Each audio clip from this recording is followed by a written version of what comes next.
아멘.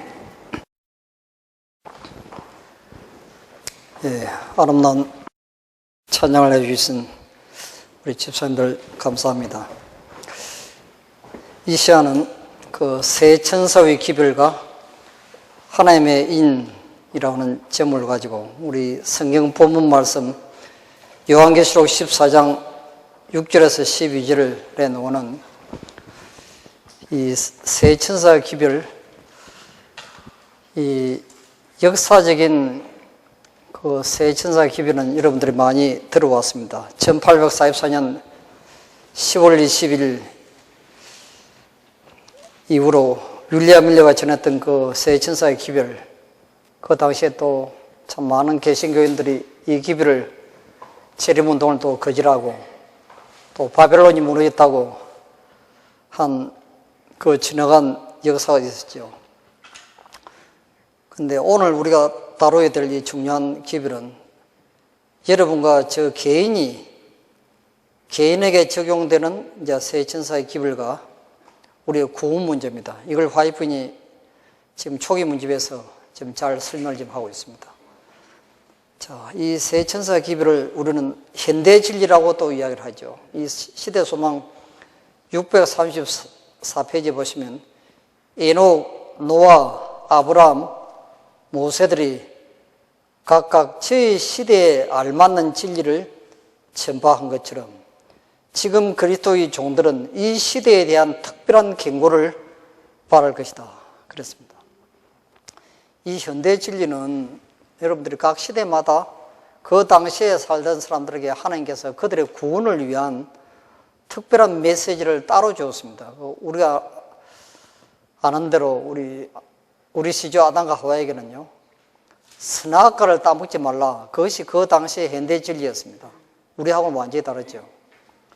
또 노아 홍수 때는 방주로 들어가라 했습니다. 그 방주에 들어가야만 그들이 구원을 받을 것이었어요. 또 소돔과 고모라 성이 멸망당할 때는 소돔 성에서 빨리 빠져나오라고 경고의 기별을 주었습니다. 또 예루살렘 성전이 멸망당할 때는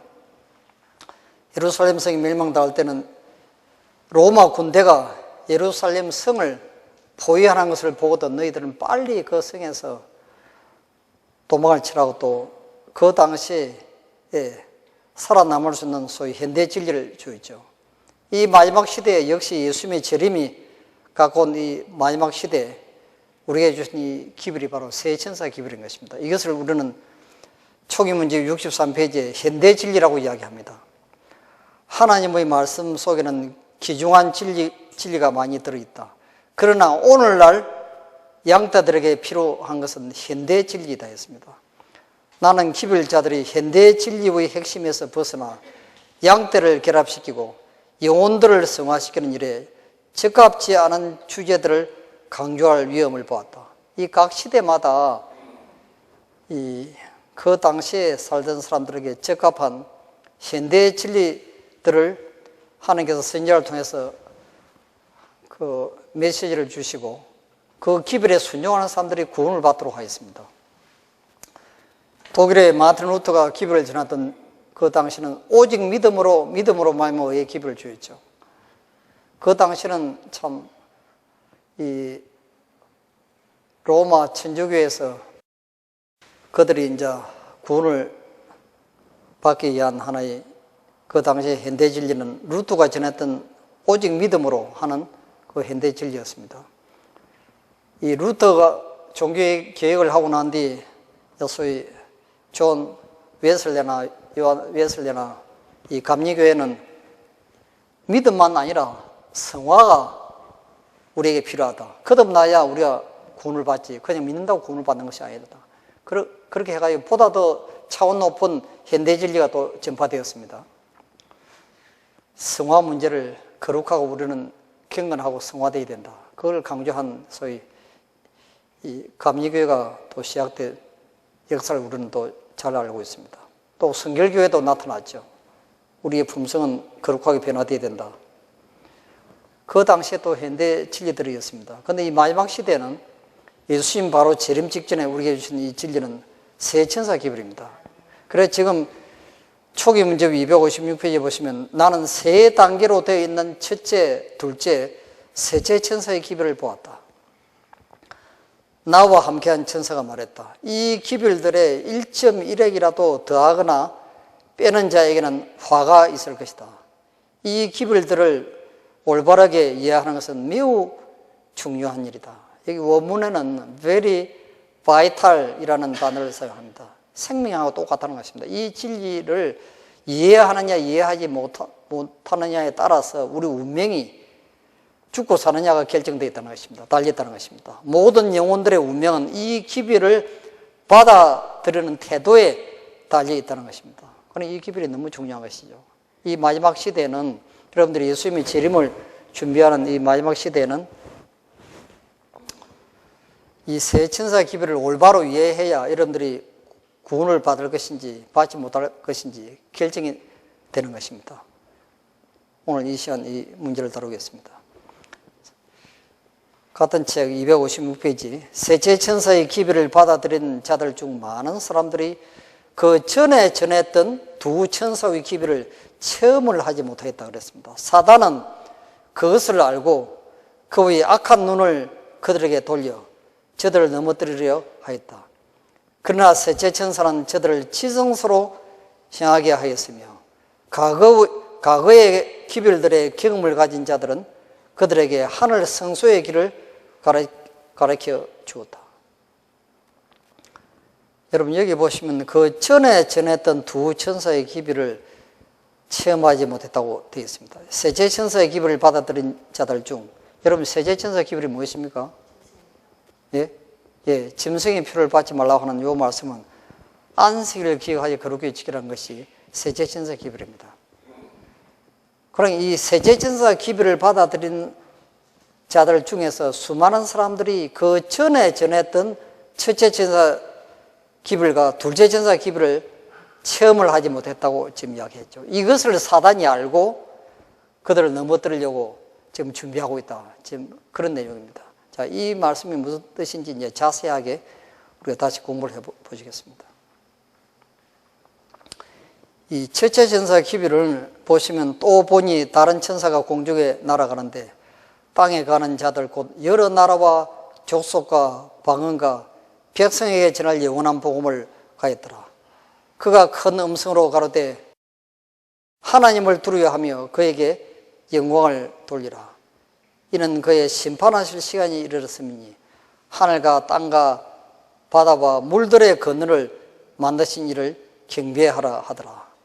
자, 이 첫째 천사 기별에는요, 이 하나님께 영광을 돌리라 하는 기별도 나오고, 그 다음 그의 심판하실 시간이 시작됐다고 하는 1844년 10월 22일부터 예수님이 지성소로 들어가 있어 아담 이후로 잠든 모든 그리스도인들 지금 심판하는 장면도 여기에 기록되어 있습니다. 그 다음 하늘과 땅과 바다와 물들의 그늘을 만드신 이를 경배하라 하는 이 안식일 기별도 이 첫째 천사 기별 속에 또 포함이 되어 있죠.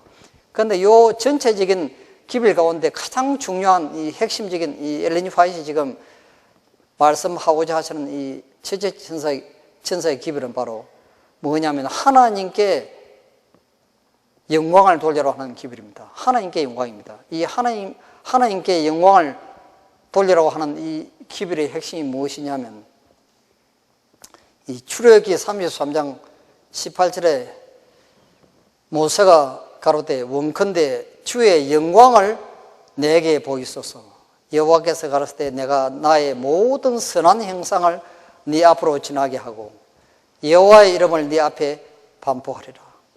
여기 모든 선한 형상, 이 바로 하나님의 품성입니다. 이 첫째 천사 기별의 핵심이 바로 뭐냐면 주의 영광, 모든 선한 형상인 하나님의 품성을 이제 첫째 천사 기별이라고 이야기를 합니다. 여기 이제 고린도후서 3장 18절에 보시면요, 우리가 다 수분을 벗은 얼굴로 거울을 보는 것 같이 주의 영광을 보며 저와 같은 형상으로 화하여 영광으로 영광에 이르니 곧 주의 영으로 말미암이니라.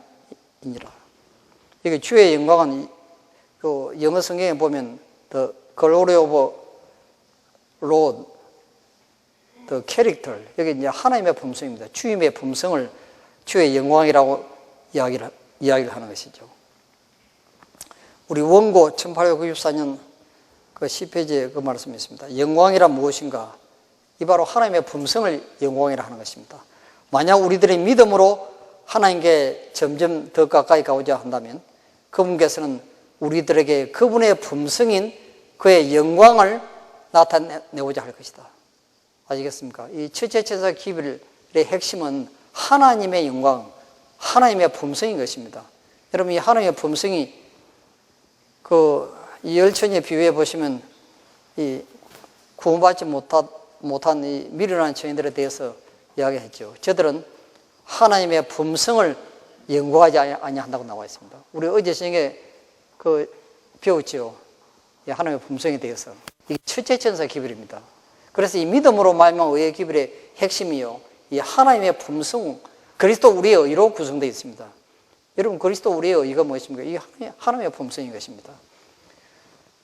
그래서 우리가 믿음으로 예수님을 개인의 구주로 영접할 때 우리의 모든 죄를 회개하고 내가 지금부터 하나님 뜻대로 살기로 결심할 때 하나님은 죄 많은 나를 보시는 것이 아니고, 허물 많고 죄 많은 나를 보시는 것이 아니고 예수 그리스도를 보시고 예수님이 온전하시고 율법도 다 순종하시고 점도 흠도 없으시고 거룩하신 것처럼 하나님은 나를 보시지 않고 예수 그리스도를 보시고 나를 무조건 어렵다고 인정해 주시는 것을 우리는 그리스도 우리의 의라 한단 말입니다. 아시겠어요?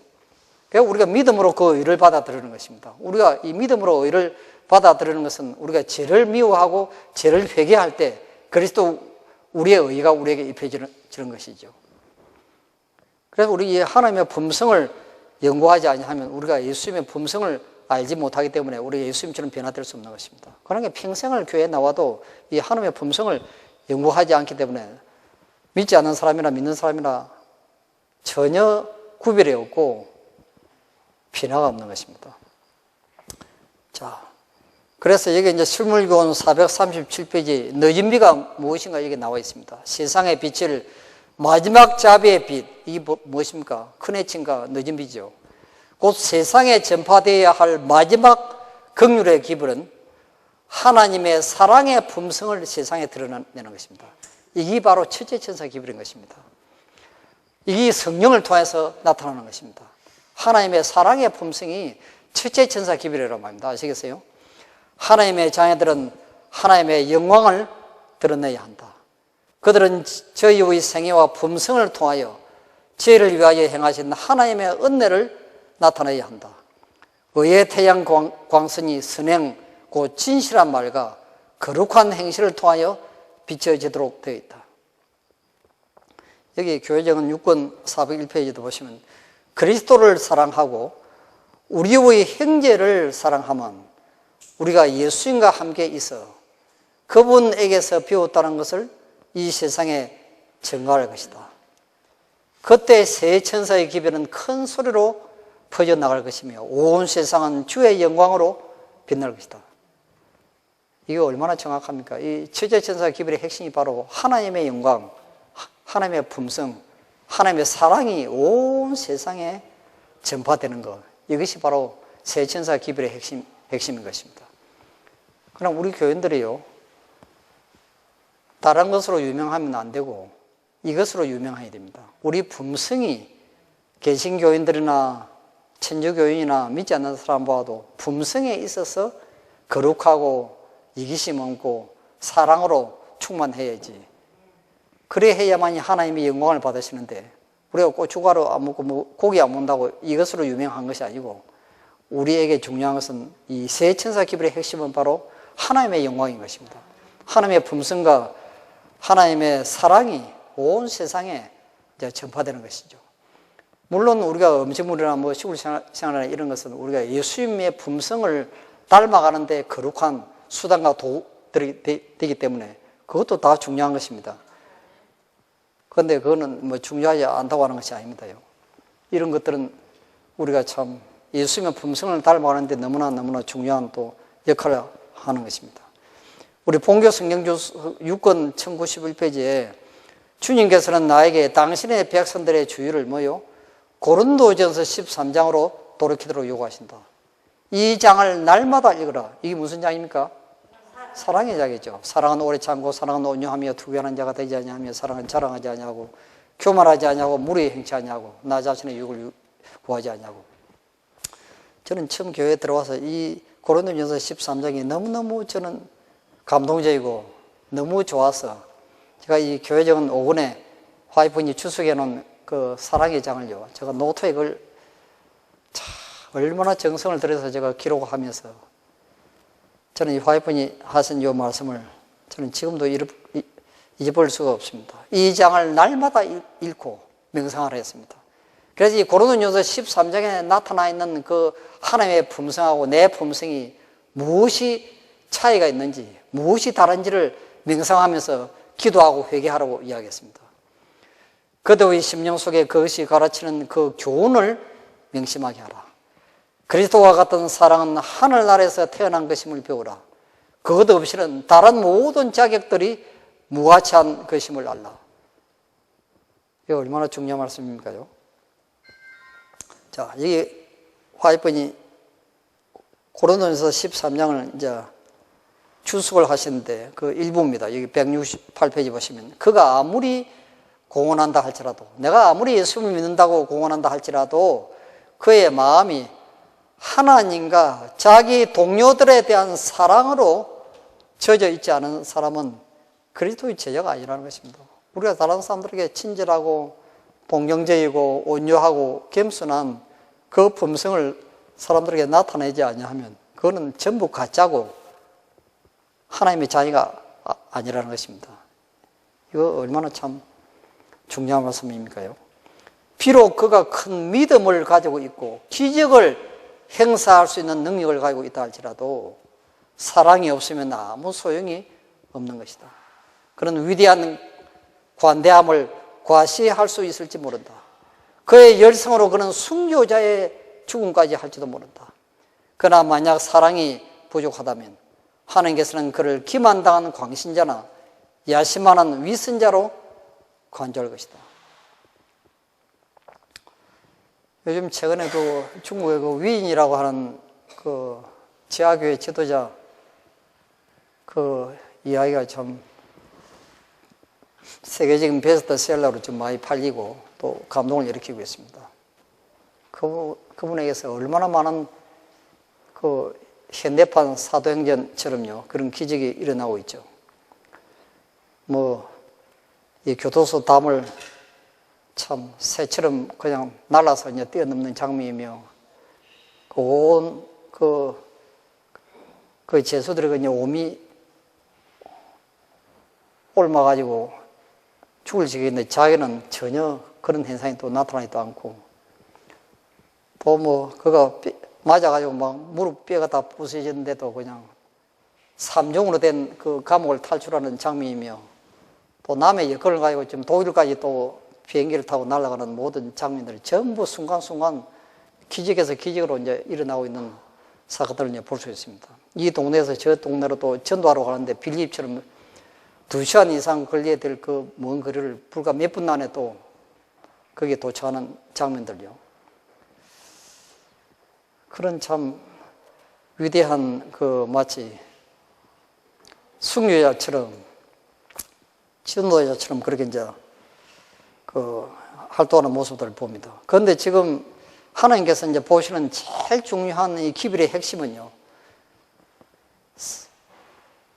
여기 보시는 것처럼 하나님의 품성, 이 처체천사 기별이 우리 생애 속에 나타나는 이것보다 더 귀하고 중요하게 보는 게 없다는 것입니다. 이것에 이제 모든 초점을 지금 맞추고 있습니다. 지금요, 사랑은 다른 사람들이 실수를 할 때 오래 참을 뿐만 아니라 어떠한 고통이나 어떠한 불편한 점에도 기꺼이 복종을 하며 그러한 관대함을 필수 조건으로 삼을 것이다. 이러한 사랑은 결코 실패하지 않을 것이다. 자, 그것은 그 가치를 결코 잃어버리지 않을 것이다. 그것은 하늘의 속성이다. 귀중한 보석처럼 그러한 사랑은 그것을 소유한 자에 의해서 하나님의 도성의 문을 통과해서 옮겨질 것이다. 그랬죠. 우리가 이 천지천사 기별의 핵심은 이 하나님의 영광, 이 하나님의 품성을 여러분과 제가 좀 소유해야 됩니다. 우리가 어제 저녁에 어떻게 예수님처럼 변화되는지 그 자세한 방법을 이제 배우게 됐죠. 자, 각자는 자신에게 물어봐라. 나는 사랑의 은사를 가지고 있는지, 나는 오래 참고 친절한 것을 배우는지, 재능도 학문도 웅변도 말솜씨도 이러한 사랑의 속성이 없다면 소리나는 구리와 울리는 꽹과리처럼 아무 의미가 없을 것이다. 여기 사도행전 543페이지 보시면 그리스도께 가장 가까이 서는 사람은 당신의 자아희생의 사랑 곧 자랑하지 아니하며 교만하지 아니하며 자기의 유익을 굳지 아니하며 성내지 아니하며 악한 것을 생각하지 아니하는 사랑, 즉 우리 주님을 움직인 것처럼 제자를 움직여 모든 사람에게 주고 인류의 구원을 위하여 죽기까지 살고 수고하고 희생하는 사랑의 정신을 가장 깊이 마신 사람이 될 것이다. 우리가 하늘나라에 가면 하나님의 보좌 옆에 가장 가까이 서게 될 사람들은 하나님의 품성을 가장 많이 닮은 사람, 하나님의 사랑의 품성을 가장 많이 닮은 그 사람이 하나님의 보좌 곁에 가장 가까이 설 것이라고 말씀하셨습니다. 자, 부조서 이제 26페이지에 보시면요. 사랑은 언제까지 떨어지지 아니하나. 즉, 하늘의 은혜인 사랑은 영원히 존속할 것이요. 인간의 미래에 있을 불멸의 상태에서의 최대의 영광이랬습니다. 이 세 천사 기별 가운데 가장 중요한 이 기별이 바로 이 첫째 천사 기별입니다. 이것이 우리 세계 속에 나타나지 않으면 이거 아무 소용이 없다는 것입니다. 여기 교회전 5권 116페이지 보십시오. 나는 하늘의 원장에 있는 그대의 이름 곁에 부족하다라고 기록되어 있는 것을 보았는데 그대는 인내에 있어서 오래 참음에 있어서 자제에 있어서 또 겸손과 온유에 있어서 부족하였다. 이게 무엇입니까? 이게 하나님의 품성이죠. 이 고린도전서 13장에 나오는 하나님의 사랑의 품성입니다. 이와 같은 하늘의 덕성들이 부족할 때 하늘의 문들은 그대에게 분명히 닫혀질 것이다. 그럼 우리가 지금 무엇을 위해서 기도해야 되겠습니까? 우리가 그래서 예수님의 생애를 깊이 연구하고 하나님의 품성이 무엇인지 하나님의 사랑이 무엇인지를 우리가 깊이 깨닫고 우리가 이 하나님의 품성을 닮아가기 위해서 날마다 기도하고 노력해야 되는 것입니다. 자, 선지자왕 236페이지 보십시오. 그리스도를 따른다고 공언하면서 동시에 거칠고 불친절하고 무례한 사람들은 예수를 배우지 못한 것이다. 그들의 성실성에는 의심할 바가 없고 정직한 면에는 의문이 없을지 모르나 성실과 정직이, 여러분 성실하고 정직한 거 이게 둘째 천사 기별이죠. 친절과 예의의 결핍을 보상하지는 못할 것이다. 여기 친절하고 예의 바른 거 이게 뭡니까? 첫째 천사 기별이죠. 그래서 여러분 이걸 잘 보셔야 됩니다. 어떤 사람들은 정직하고 의무에 성실하고 또 뭐 거짓말 안 하고 참 부자법관처럼 나는 어릴 때부터 다 율법을 다 지켰다고 하는, 이것은 이 둘째 천사 기별을 지금 설명을 좀 하고 있습니다. 그런데 여기 보시면 성실과 정직이 친절과 예의 바른 것을 보상하지 못한다 했습니다. 이거는 첫째 천사 기별인 것입니다. 그래서 우리 품성 속에요, 이 불친절하고 또 무리한 그런 행동이 나타나는 거, 이건 이제 문제가 있는 것입니다. 지금요. 이런 예수님의 참된 백성이 아니죠. 그리스도를 따른다고 공언하면서도 동시에 또 거칠고 불친절하고 또 무리한 사람들, 이런 사람들이 예수를 배우지 못한 것이라고 분명히 나와 있습니다. 자, 여기 교회정은 5권 97페이지에 보시면 주님께서는 그분의 백성을 시험하고 입증하고 계신다. 그대들 자신의 결점 많은 품성에 대하여는 그대들이 원하는 대로 가혹하고 비판적이어도 좋을 것이다. 그러나 다른 사람들에 대하여는 뭐요? 친절하고 동정적이고 예의 바르게 행하라고 했습니다. 알겠어요? 이거 굉장히 중요한 것입니다. 그래서 우리는 이 믿음의 균형자여야 됩니다. 우리가 자칫 잘못하면요, 우리가 지금 여러분, 이 보시면 우리가 예수님을 닮아가는 것은 예수님의 생애를 여러분 깊이 자세히 여러분 연구하시고 이 명상하셔야 됩니다. 예수님은 자기 자신에 대해서는 생각조차 범죄하지 않을 정도로 거룩하고 순결하고 하나님의 말씀에 철저하게 온전히 순종을 하였습니다. 그런데 다른 사람에 대해서는요, 끝없이 그 사람의 입장에서 이해를 하고 용서하고 그 사람을 회복시키기 위해서 기도하고 도와주려고 했던 것입니다. 그게 이제 여러분들이 아시는 대로 이제 십자가상의 강도도 그래서 이제 구원을 받고 가람중에 붙들린 여인도 그래서 그 하나님의 예수님의 사랑에 녹아서 변함을 받고 그 지독한 시몬 바리새인 시몬도 그 가람중에 붙들린 여인을 제지게 한 그 나쁜 그 바리새인 그 시몬도 그 여러 사람들이 있는데 공개적으로 자기의 죄를 폭로시키지 않고 자기만이 알 수 있도록 비유를 통해서 그걸 정말로 사랑으로 그의 죄를 회개하도록 유도하시는 그 예수님의 그 장면 모습 여러분 보시기 바랍니다.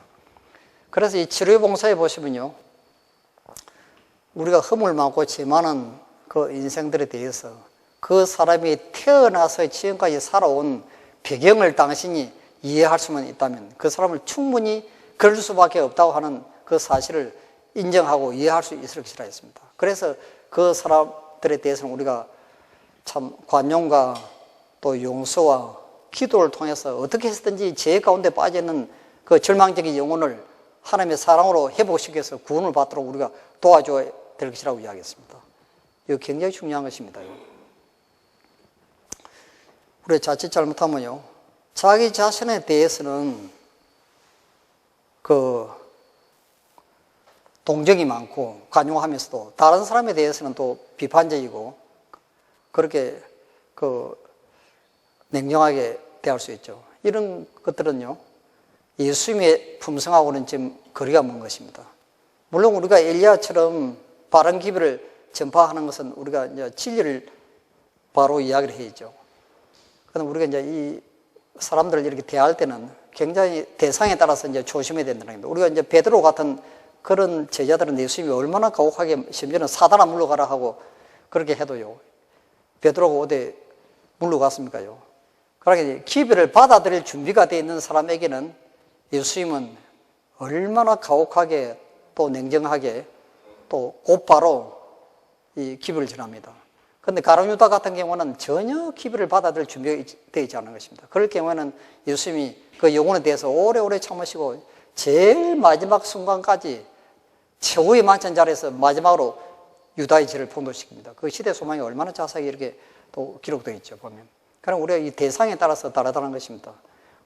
그래서 우리는 이 하나님께 우리가 지혜를 구할 필요가 있죠. 자, 여기 교회정은 사권 237페이지 보시면 수많은 사람들이 진리를 확신했다. 그러나 하나님께서는 그 교회가 어떤 인물로 구성되어 있는지 아셨다. 영혼들이 진리 가운데로 나오게 될 때 그들에게 영향을 공급하고 굳건하게 하며 고상한 생애로 인도해 줄 수 있는 사람이 전혀 없다고 이야기했습니다. 그러니까 이 교회의 부흥은 사실은 우리가 준비가 되면 준비된 사람을 통해서 준비된 사람들을 만나도록 하나님께서 역사하도록 되어 있습니다.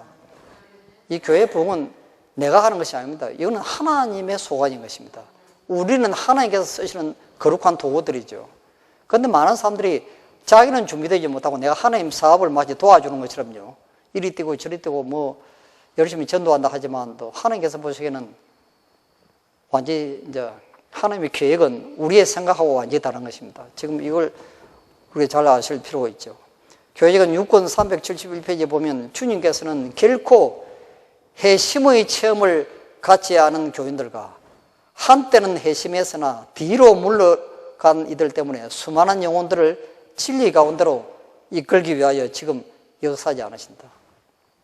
무슨 말인지 아시겠습니까? 이 교회가 왜 부흥이 되지 않느냐 하면 기성신자들이 먼저 믿은 사람들이 품성이 거듭나지 않냐 하고 변화되지 못한 사람들이 너무나 많기 때문에 하나님께서는 그 교회에 구도자들이 들어오도록 역사하지 않는다는 것입니다.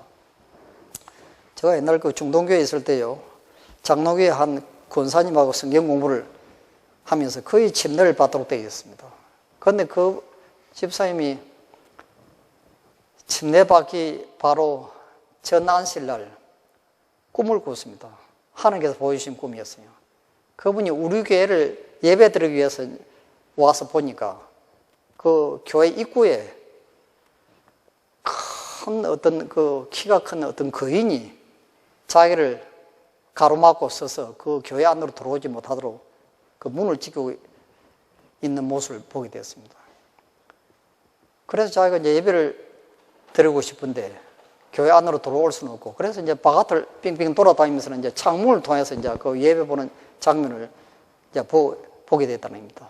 그래서 이제 그 꿈을 꾸고 난 뒤에 제가 이제 성경 공부할 때 그 꿈꾼 이야기를 해요. 그래서 제가 이 교회 정원에 있는 말씀이 생각이 났습니다.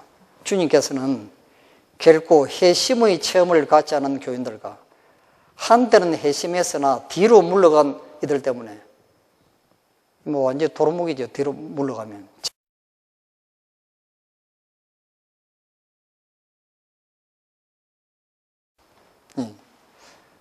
자, 여기 교회정원 9권 189페이지도 보시면요. 만일 우리가 하나님 앞에 스스로를 낮추고 친절하고 예모 있고 부드럽고 동정적일 것 같으면, 이게 누구의 품성입니까? 예수님의 품성이죠. 거듭난 예수님의 품성입니다. 우리가 친절하고 예모 있고 부드럽고 동정적일 것 같으면 오늘날 단 한 사람밖에 없는 곳에 100명의 사람이 진리로 돌아오게 될 것이라 했습니다. 그러니 이 교회 부흥은 초대교회처럼 거듭난 사람이 교회에 많아야 교회가 부흥이 되지, 수만 많다고 교회가 부흥되는 것이 아니다 그 말씀입니다. 이 말씀이 영원한 진리이죠. 제가 솔직히 목회하면서 너무나 이 말씀이 진리인 것을 제가 뼈저리 알게 됐습니다. 어떤 분들은 실컷 전도해가지고 교회 그냥 간신히 이렇게 데려놓으면 교인들끼리 또 싸워가지고 그 모습을 보고 실망해가지고 다 나가버리는 것입니다. 여러분, 이거 한두 분이 아니죠. 그래서 제가 참 설교단에서 늘 이제 설교하는 내용이 그렇습니다. 예수님이 말씀하신 것처럼 목회자를 도와주는 것은 서로 사랑하는 것이라 제가 늘 그 설교합니다. 그리스도 안에서 사랑으로 연합되고 마음이 하나 되고 서로 사랑하는 것이다. 서로 사랑하면 목회가 됩니다. 구도자들이 그냥 얼마나 많이 들어오고 교회가 부흥하도록 되어 있죠. 예. 자, 이 둘째 천사 기별, 이제 첫째 천사 기별은 무엇인지 감이 잡힙니까요? 너무 중요하죠. 이 둘째 천사 기별은 또 다른 천사 곧 둘째가 그 뒤를 따라 말하되 무너졌도다 큰 성 바벨론이여 모든 나라를 그 음행으로 인하여 진노의 포도주로 먹이던 자로다 하더라. 계시록 14장 8절에 있는 요 말씀은 요한계시록 18장 1절 2절 말씀하고 연결되는 말씀입니다. 보시면 이 일 후에 다른 천사가 하늘에서 내려오는 것을 보니 큰 권세를 가졌는데 그의 영광으로 땅이 환하여지더라. 힘세 넘소노 외쳐가로되 무너졌도다 큰 성 바벨론이여 귀신의 처소와 각종 더러운 영에 모이는 곳과 각종 더럽고 가증한 새의 모이는 곳이 되었도다. 이게 무너졌도다 큰 성 바벨론이여 하고 여기 나옵니다. 그 음행의 진노의 포도주를 인하여 만국이 무너졌으며 또 땅의 왕들이 그로 더불어 음행하였으며 땅의 상호들도 그 사치의 세력을 인하여 치부하였도다 하더라. 또 내가 들으니 하늘로서 다른 음성이 나서 가로되 내 백성아 거기서 나와 그의 죄에 참여하지 말고 그의 받을 재앙들을 받지 말라. 그 죄는 하늘에 사무쳤으며 하나님은 그의 불의한 일을 기억하신지라. 이 둘째 천사 기별의 핵심이 바로 뭐냐면 죄로부터의 철저한 회개입니다. 아시겠어요? 이 둘째 천사 기별입니다. 이 사도행전 3장 19절 19절에 나와 있죠. 그러므로 너희가 회개하고 돌이켜 너희 죄 없이 함을 받으라. 이같이 하면 유쾌하게 되는 날이 주 앞으로부터 이를 것이요. 여기 유쾌하게 되는 날이 뭡니까? 이 늦음의 성령이죠. 큰해침, 늦음의 성령입니다. 또 주께서 너희를 위하여 예정하신 그리스도 곧 예수를 보내시리니 우리가 철저하게 죄를 회개할 때 늦은 비 성령을 주시겠다고 여기 약속을 하였습니다. 이게 둘째 천사 기별입니다. 이게 리뷰 앤 헤럴드 1898년 9월 20자 보십시오. 그리스도는 그의 재림의 사건들을 모두 다 깨닫게 되기를 바라신다. 온 세상 앞에서 심판의 광경이 공개될 것이다. 그때 모든 사건들이 결말지어지고 모든 사람에게 선고가 내려질 것이다. 그때는 죄가 매력적으로 보이지 않을 것이요, 모든 끔찍한 행체를 드러내어 보일 것이다. 모든 사람들은 그들과 하나님 간의 관계, 인간 상호 간의 관계를 확실히 보게 될 것이다. 우리가 하나님께 행한 것, 또 사람과 사람 사이에 행한 일들, 이 모든 것들이 나의 심판날에 다 나타나게 될 것이다, 그 말씀이죠. 1901년 편지서 22페이지 보시면 그때 사람들은 이 세상에서 행한 모든 거래 관계를 분명하고 똑똑하게 기억하게 될 것이다. 단 한마디의 말이나 단 하나의 행동이라도 다 생각날 것이다. 우리는 다가오는 시련의 때를 생각하고 슬퍼할 필요는 없지만 그리스도의 주종자로서 우리의 마음을 살피되 촛불을 켜들고 살피는 것 같이 우리가 어떤 정신의 소유자인지를 살펴보도록 하자.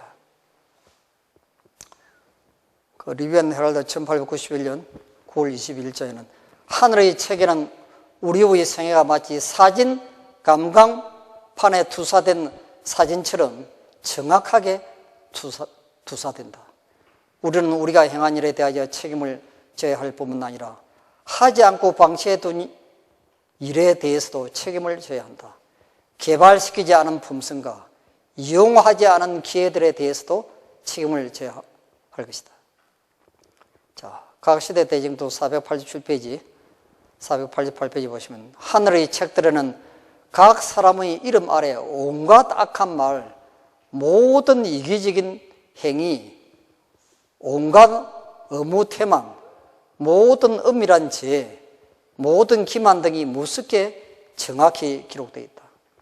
하늘의 경고와 견책을 등한히 한 것, 시간을 낭비한 것, 기회를 놓친 것, 선악간의 감화와 그 결과가 멀리까지 미친 일이 모두 기록하는 천사에 의해 기록되어진다. 한 번 입에서 나온 말, 한 번 나타난 행위는 결탄코 돌이킬 수가 없다. 천사들은 선악간의 행위를 다 기록하여 둔다. 그렇기 때문에 이 하늘 기록책에 용서받지 못한 죄들을요, 지금 이 은혜의 시기 동안에 성령께서 개인적으로 우리에게 깨닫게 하십니다. 그래서 우리가 이 모든 죄들을 회개하고 구원받을 수 있도록 지금 자비의 시간이 지금 연장되어 있습니다. 그래서 예수님께서는 마태복음 21장에 보시면 나더러 주여 주여 하는 자마다 다 천국에 들어갈 것이 아니요 다만 하늘에 계신 내 아버지의 뜻대로 행하는 자라야 들어가리라. 그때 내가 저에게 밝히 말할 때 내가 너희를 도무지 알지 못하니 불법을 행하는 자들아 내게서 떠나가라 하리라. 이 불법이 무엇입니까? 율법을 지키지 않는 것이죠. 이게 둘째 천사 기별입니다. 보시면 있죠. 자, 야고보 2장 10절에서 12절에 또 누구든지 온 율법을 지키다가 그 하나에 그치면 모두 범한 자가 되나니, 이게 무슨 뜻입니까? 우리가 10계명 가운데 하나라도 안 지키면 9가지 다 열심히 다 지켜봐야 아무 소용이 없다는 것입니다. 다 범한 것하고 똑같다는 것입니다. 그러니까 이 10계명은 7째 계명부터 마지막 10째 계명까지요, 전부 똑같이 연결되어 있는 것입니다. 여러분 생각해 보십시오. 내가 안식을 아무리 거룩하게 지켜도 내가 거짓말 반복해서 하면 그거 되겠습니까요? 또 어떤 사람들은 뭐 거짓말도 안 하고 도둑질도 안 하고 가늠도 안 하고 다 열심히 신앙생활 하는데, 여러분 안식을 또 범하면 그것도 마찬가지죠. 그러니까 누구든지 온 율법을 지키다가 그 하나에 그치면, 하나라도 10계명 중에 하나라도 지키지 아니하면 모두 다 범한 사람처럼 취급하신다, 그 말씀입니다. 그래서 자, 이제 세 번째, 셋째 천사 기별입니다.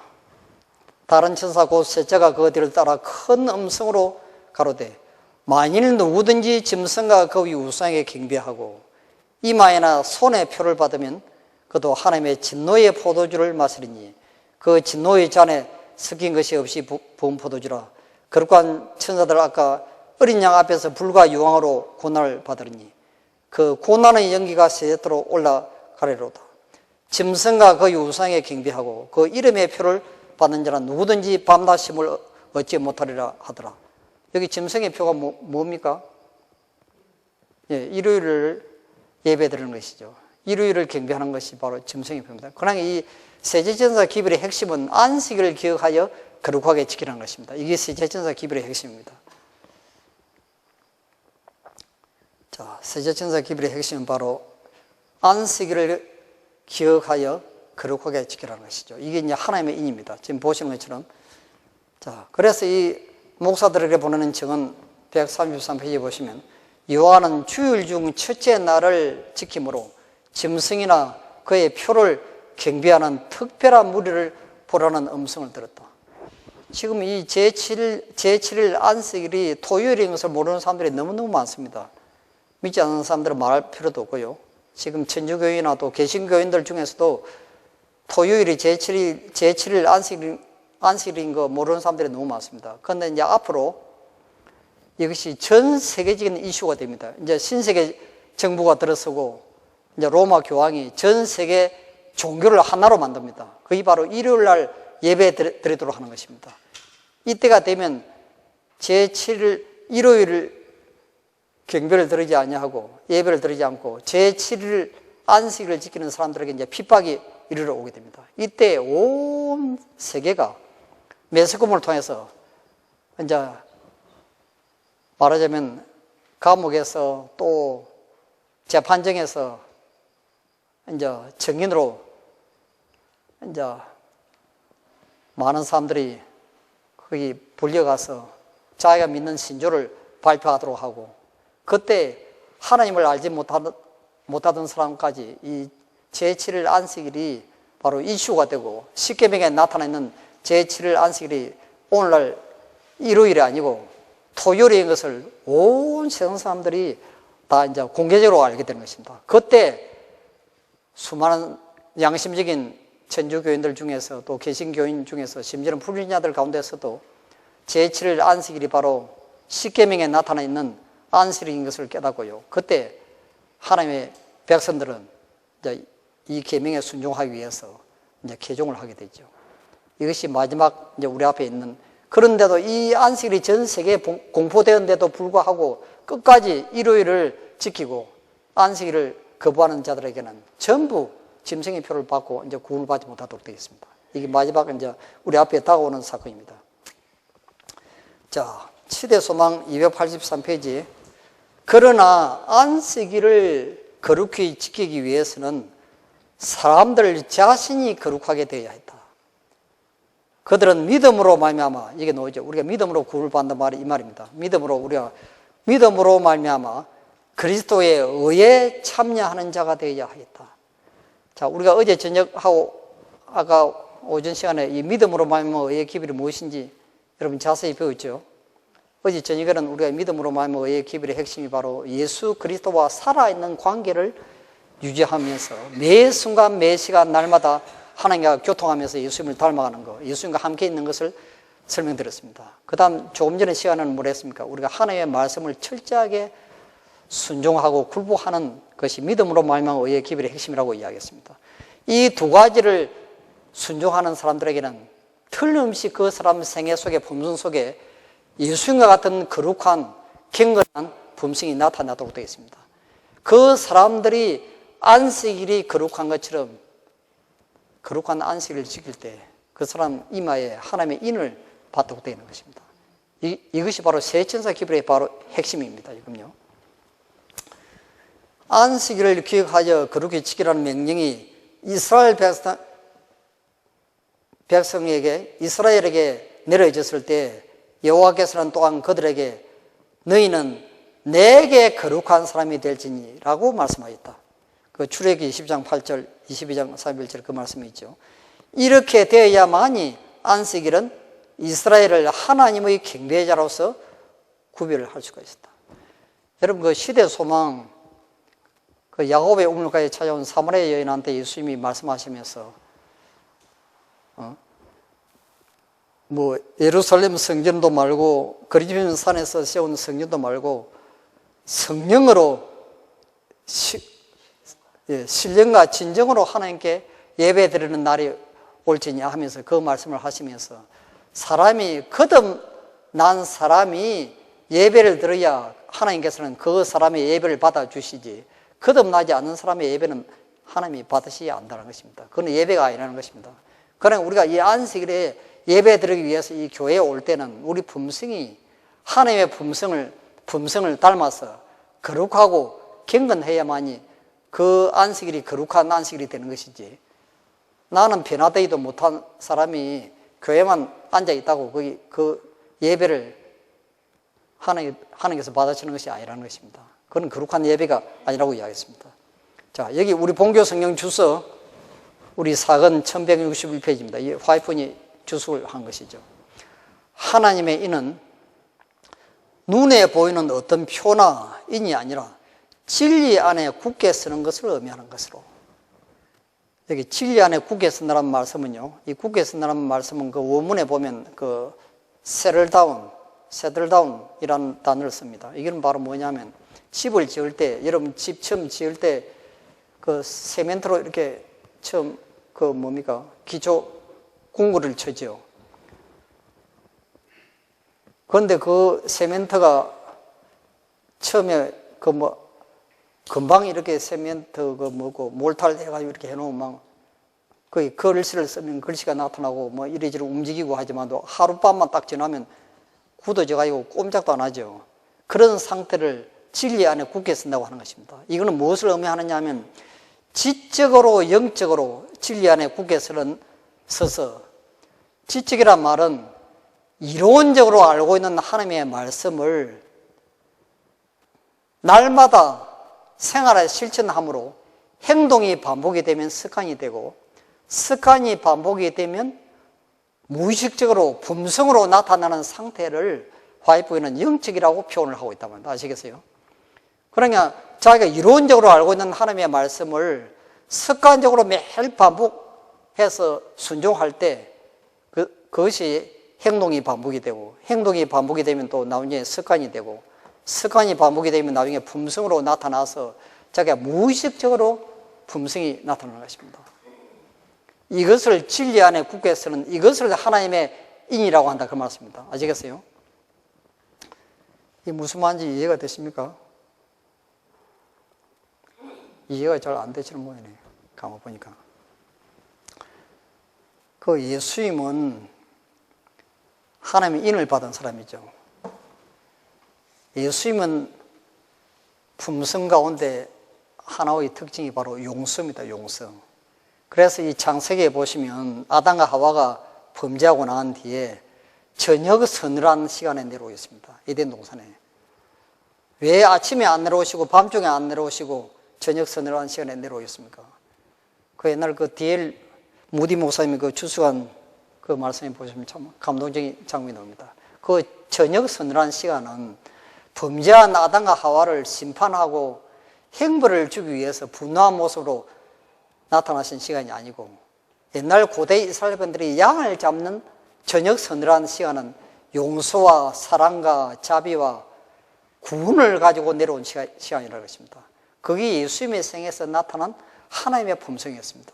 그러나 예수 그리스도의 품성 속에는요, 범죄한 인류를 위한 끝없는 용서와 자비와 사랑과 관용이 나타나 있습니다. 그게 바로 예수님께서 마지막 순간에 십자가에서 이렇게 돌아가실 때 뭡니까? 아버지여, 저들의 죄를 용서해 주옵소서. 저들이 하는 일을 알지 못하나이다 하는 것이 예수 그리스도의 영원한 사랑의 품성이고 영원한 진리였습니다. 이 무의식적으로 나타난 것입니다. 그래서 심지어는 그 빌라도가 지금 예수님을 그 유대인들에게 넘겨주는 장면이 나오죠.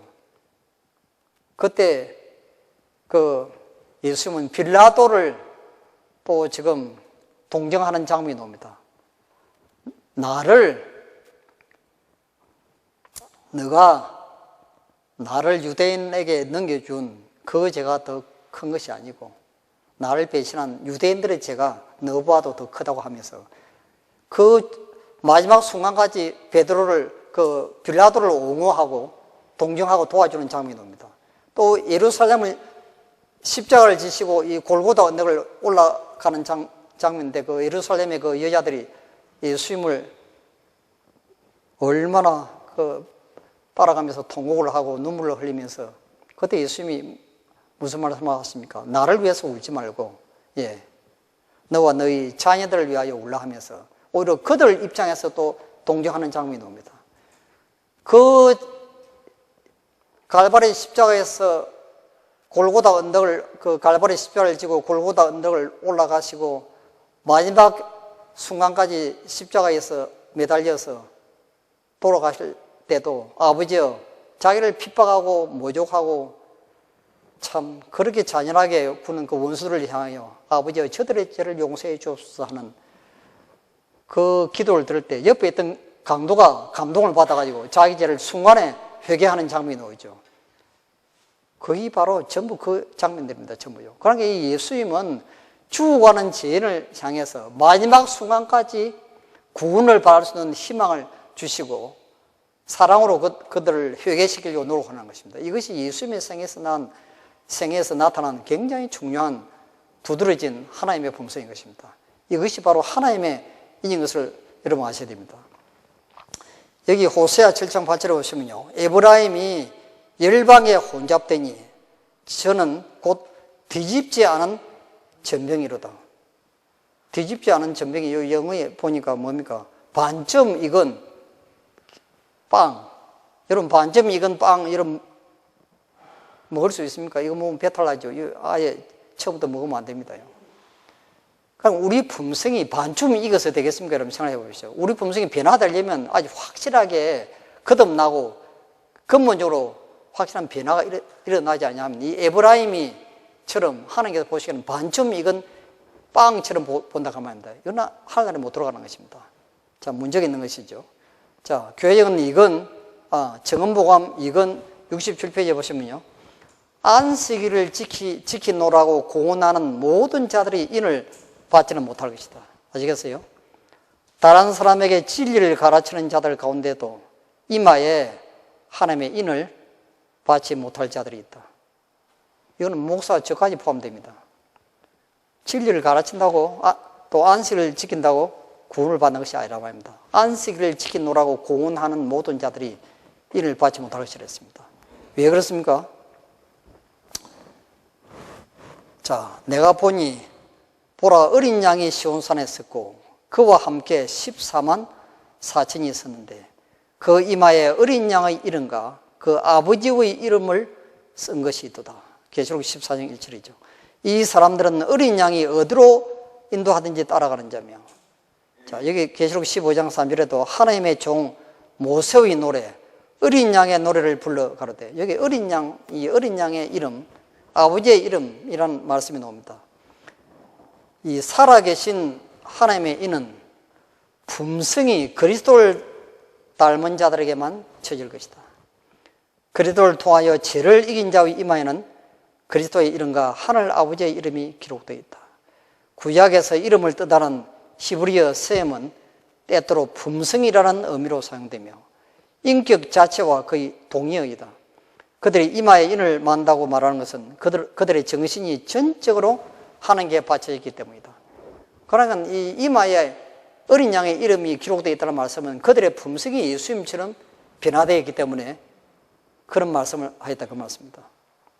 무슨 말인지 이해가 되시죠? 살아계신 하나님의 이는 그리스도와 같은 품성을 지닌 사람들에게만 쳐질 것이다. 우리 본교 성경 주소 화이번이 주소한 거 7권 970페이지입니다. 자, 이거 중요한 말씀입니다.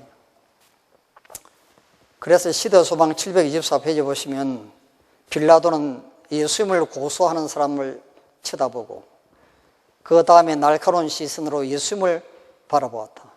그는 지금까지 온갖 종류의 죄수들을 다루었으나 이와 같이 선량하고 고상한 특성을 풍기는 사람이 그의 앞에 온 일은 전혀 없었다.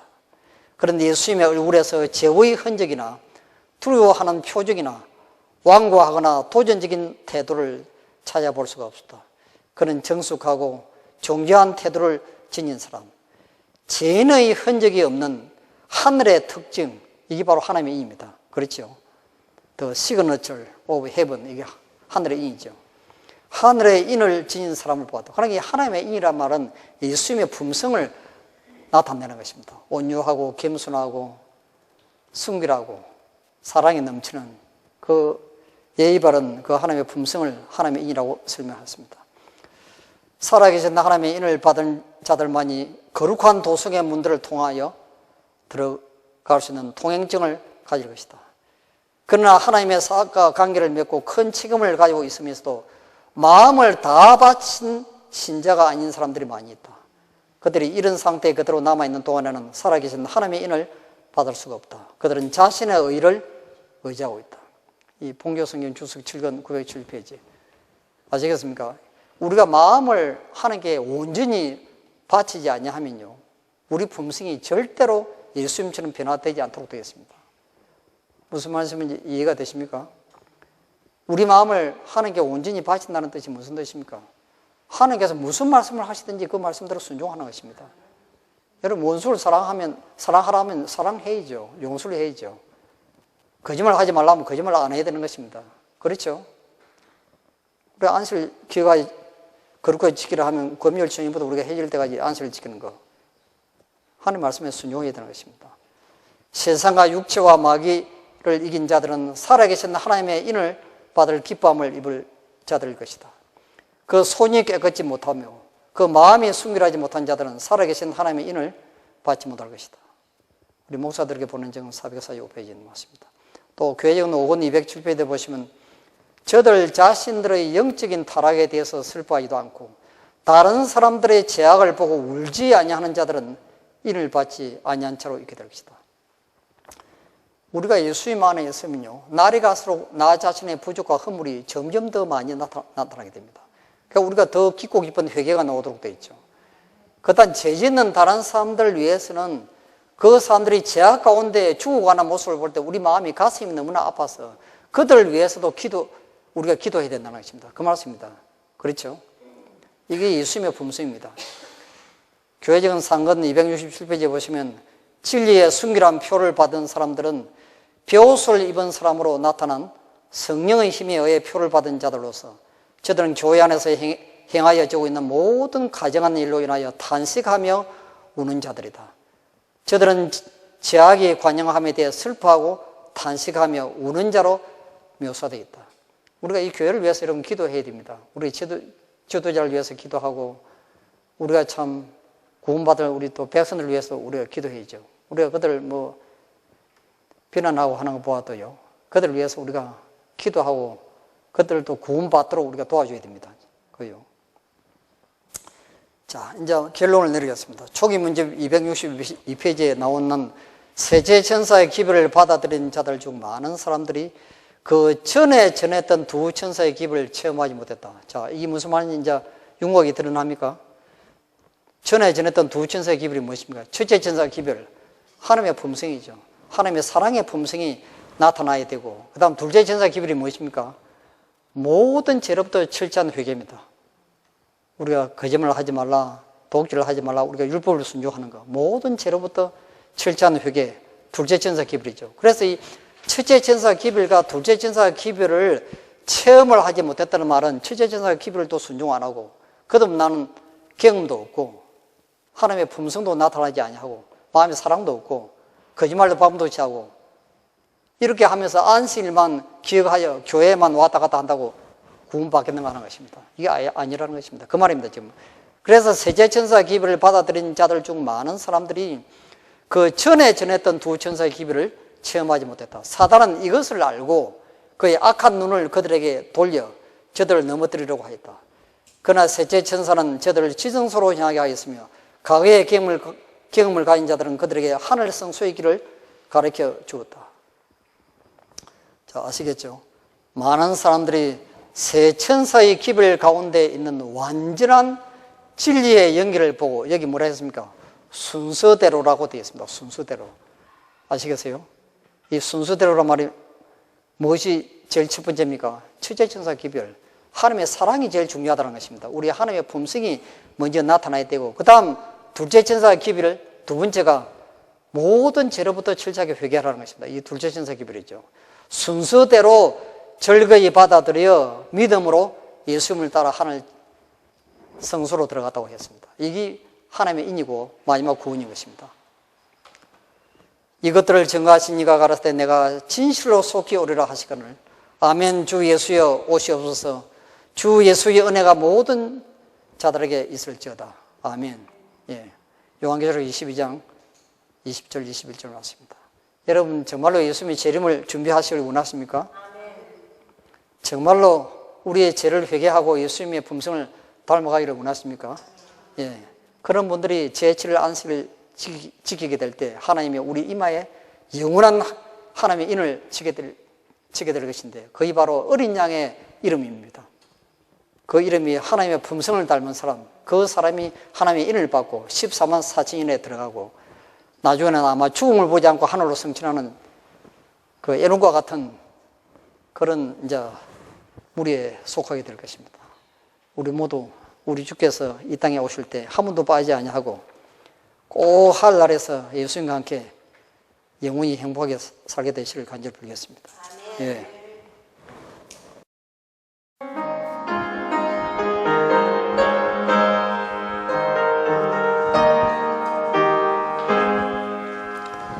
그날이 오면 왕을 배우리 천상 소리하는 곳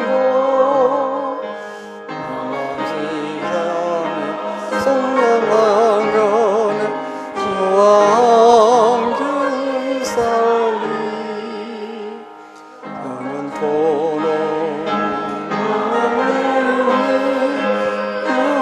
영원토록 전성하겠네 할렐루야야 돌아가신 주 영광을 배우니 영광이 오는 영광하던 우리 날이 오면 왕을 배우리 주왕성성에 오리 영원하면 성령의 영원한 소리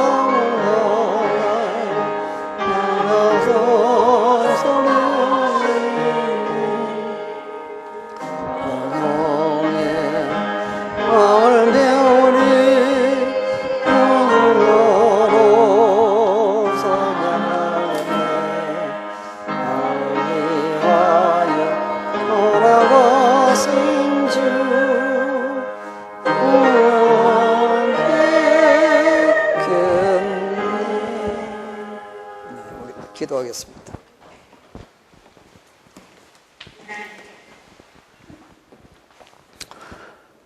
하늘에 계시는 아버지, 저희들을 사랑하시되 끝까지 사랑하시며 죽음보다 더 강한 사랑으로 저희들을 너무나 사랑하시기 때문에 한 번도 멸망을 당하지 않고 저희 모두를 하늘나라로 데려가시기 위해서 이렇게 예수님의 재림을 100년 이상이나 지체시키시고 또 기다리시고 오래 참으시는 하나님의 무한하신 사랑과 거룩한 인내를 인하여 진심으로 감사를 드립니다.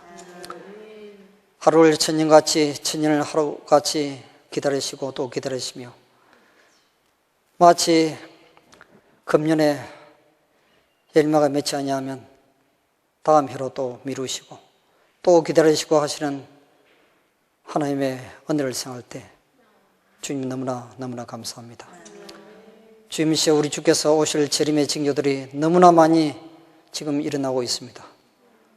주여 이제는 내님의 성령이 내리고 하나님의 인치는 천사가 자비의 천사가 인치는 사업을 마치고 영원히 돌아오지 않는 날개를 가지고 날아가려고 하는 찰나에 살고 있는 걸 저희들이 피부로 느끼고 있습니다. 마지막 얼마 남지 않는 이 짧은 어린 시기 동안에 참으로 성령께서 저희 마음을 깊이 살피게 도와주기 위해서 예수님을 닮지 않는 저희들의 변화되지 않는 모습이나 저 하늘 기록책에 아직도 용서받지 못하고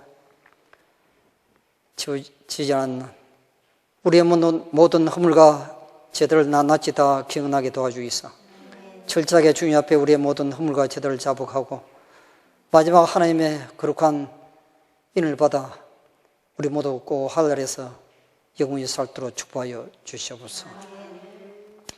지금은 하나님의 무한하신 사랑과 예수 그리스도의 끝없는 은혜와 성령의 영원하신 교통하심이 여기에 함께 머리 숙이는 살아난 모든 성도님들 위해 지금부터 영원까지 함께하여 주시옵소서. 귀하신 예수 이름으로 간절히 축원합나이다. 아멘.